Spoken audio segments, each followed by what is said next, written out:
Allaiter mobile, ring sling pour un bébé. Bébé Meige, bébé Delphine et bébé Hugo souhaitent vous montrer comment ils aiment être portés en ring sling. Les ring slings ou hamacs à anneaux présentent certains avantages sur le portage en écharpe, mais également un désavantage. Le portage en hamac à anneaux est très simple dans sa mise en place, très versatile et parfaitement réglable selon le gabarit ou particularités de l'utilisateur. Grâce aux anneaux, on peut régler les tissus sur mesure selon le gabarit de l'enfant porté. Le désavantage est que quasiment tout le poids de la charge est porté par une épaule. Le portage en ring sling est donc adapté aux durées de portage courtes, comme dans les sociétés voitures dépendantes. Le portage symétrique et les systèmes de portage où le poids est porté par nos jambes sont les mieux adaptés au portage des durées plus longues.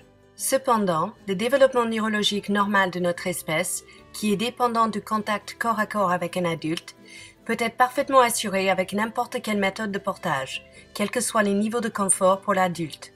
Beaucoup de parents trouvent que le portage symétrique avec le poids porté par les hanches est pratique pour porter des bébés toute la journée les premiers mois, et plus tard pour les sorties, et que le portage sur une épaule est plus pratique pour enlever et remettre les bébés qui ont besoin d'être portés souvent mais pas en continu. Même si le portage en hamac, avec anneaux ou pas, n'est pas le plus confortable des méthodes, en termes de normes culturelles, c'est la méthode la plus pratiquée sur la planète après le portage dans le dos, en particulier dans les pays où le climat est plus chaud que dans l'hémisphère du Nord. Voici un porte-câlin, un hamac à anneaux français, fait en France, conçu par les mamans françaises qui allaitent. La lanière est cousue. Il y a un coussin pour l'épaule de l'adulte. Les bords sont rembourrés, mais pas jusqu'au bout, laissant une grande marge pour régler la hauteur de l'enfant.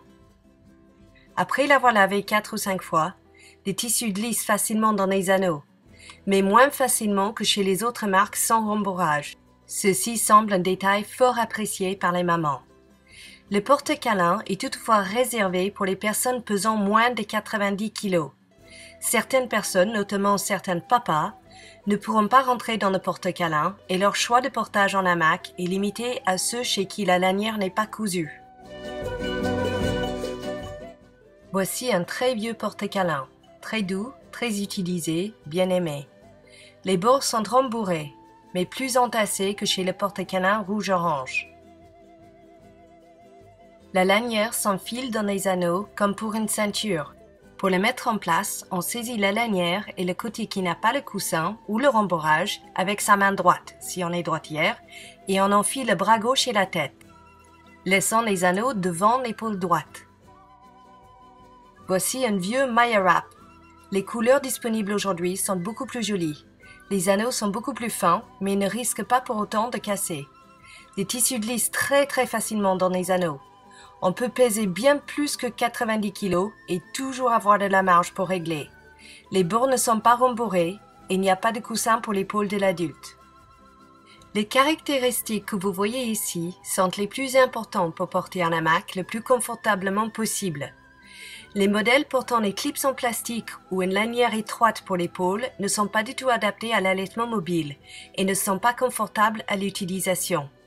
Pour choisir un portage hamac pratique pour l'allaitement et confortable, rendez-vous dans les réunions de mamans pour voir et essayer les différents modèles. Baby Hugo va faire une démonstration d'une variété des positions en portage hamac ou ring sling. Il est porté tous les jours par sa maman et son papa et en conséquence est très détendu, même quand une étrangère propose de l'assister dans sa démonstration. Il est important de toujours soutenir la tête des bébés en saisissant la base de leur nuque et les soutenir par les fesses. Ainsi, je pose Hugo sur mon épaule, mais je saisis une jambe pour des raisons de sécurité.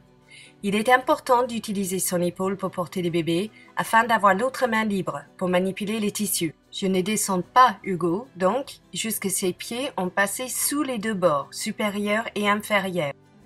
Avant de le descendre, il est très important de caler tous les tissus superflus vers les anneaux, ne laissant aucun tissu superflu dans mon dos.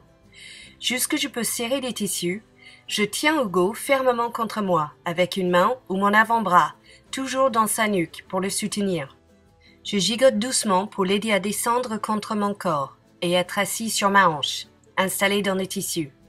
J'assure que le tissu superflu est calé devant, les tissus dans mon dos étant près du corps. Le bord inférieur doit être sous ses fesses, arrivant jusqu'à la plie dans ses genoux, ses hanches basculées en avant. Les anneaux doivent être toujours devant mon épaule. Si je n'avais pas calé les tissus superflus devant et laissé les tissus superflus dans mon dos, les anneaux auraient descendu au moment de serrer la lanière. Bien que Hugo est à la bonne hauteur et assis sur ma hanche, le réglage de mon porte-câlin n'est pas fini. Hugo ballotte, puisque les bords supérieurs et inférieurs ne sont pas correctement serrés. Pour serrer les bords supérieurs et inférieurs, on démêle les tissus jusqu'à ce qu'on peut identifier les bords. Il s'agit du dernier centimètre du bord, pas plus. J'aide le bord à passer dans les anneaux.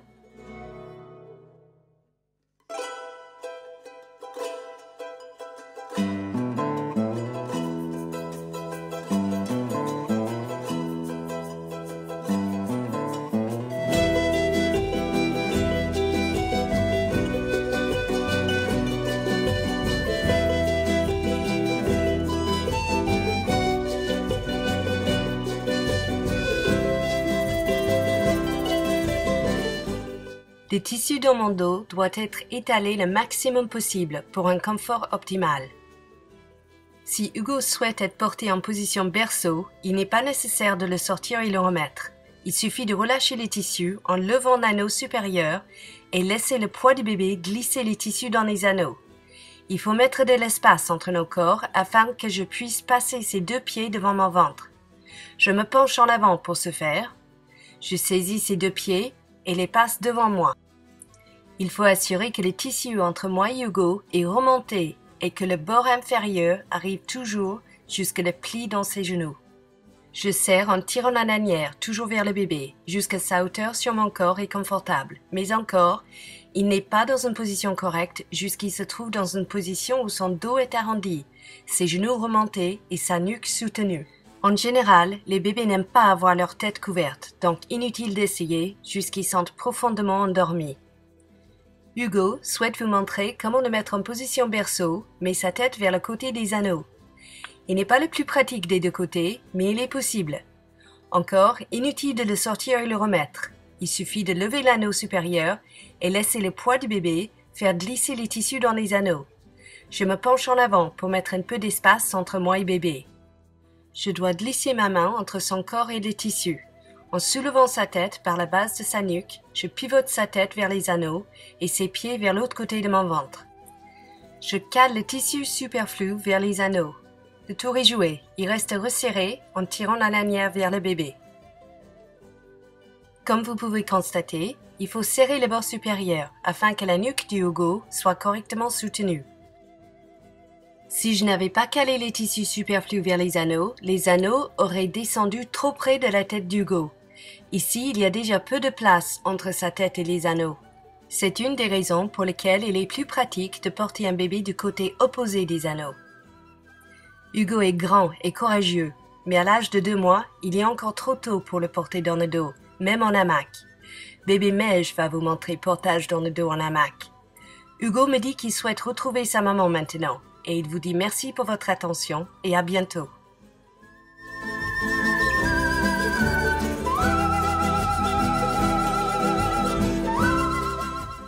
Ici, on voit bébé Meige. Ayant été portée en porte-câlin, elle s'est presque endormie. Sa maman Cindy vous montre comment on peut poser un bébé endormi sur un lit et après avoir desserré le ring sling en levant l'anneau supérieur, on peut se glisser jusqu'à sortir du porte-câlin. On peut utiliser les tissus pour couvrir le bébé pendant qu'il finit sa sieste.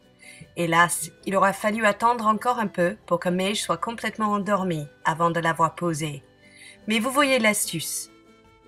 Ici, à la crèche Les Capucines, les bébés sont portés en porte-câlin pour les endormir pour les siestes, jusqu'ils s'habituent à s'endormir contre leur référente. Une fois les bébés sont habitués à s'endormir contre leur référente, les bébés sont portés simplement dans les bras jusqu'ils s'endorment. Puis quand ils se sont habitués à être endormis dans les bras, les référentes les accompagnent dans l'endormissement sur un lit. Un sommeil récupératrice doit être un sommeil détendu, avec un taux de cortisol, hormone de stress, faible. Comment mieux détendre un bébé, ainsi que sa référente, qu'en portant.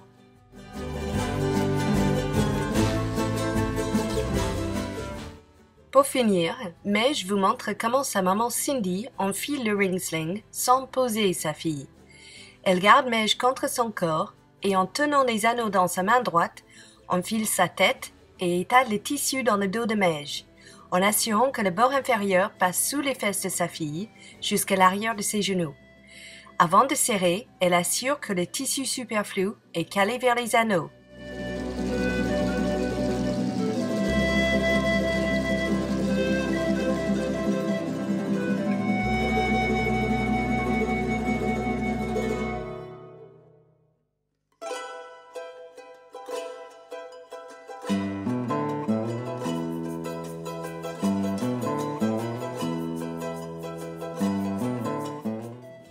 Elle démêle les bords du reste du tissu et serre les bords supérieurs et puis inférieurs en glissant les bords dans les anneaux. Pour un bébé de 6 mois et plus qui va passer la majorité de son temps dans un ring sling à la verticale, on porte environ 40% de poids dans ses hanches et 60% par l'épaule. À condition que les tissus côté anneau est posé sur l'angle de l'épaule et pas dans les muscles du cou, dans les trapèzes, ce système de portage peut être utilisé partout, mais n'est pas pour autant aussi confortable que le portage en écharpe sur les hanches.